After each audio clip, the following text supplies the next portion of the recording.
في مشهد وصف بالمستفز للسلطات الجزائرية، استفاقت منطقة القبائل صباح اليوم التالي لإعلان رئيس جمهورية القبائل فريحات مهني عن استقلال الإقليم عن الجزائر على ردة فعل شعبية غير مسبوكة. فقد أقدم عدد كبير من السكان على رفع علم جمهورية القبائل فوق أسطح المنازل وأمام المحلات التجارية في تعبير علني عن تأييدهم للإعلان التاريخي.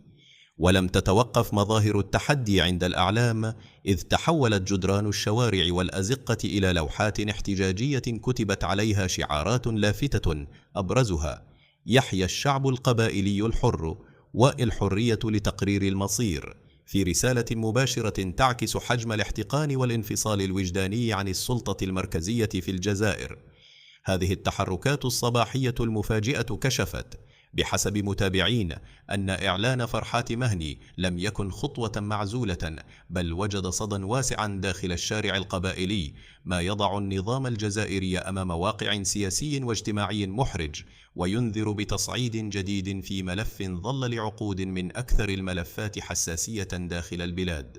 وفي انتظار رد رسمي، تبقى القبائل اليوم على وقع أعلام مرفوعة وشعارات مكتوبة تقول بصمت صاخب إن ما بعد إعلان الاستقلال لن يكون كما قبله.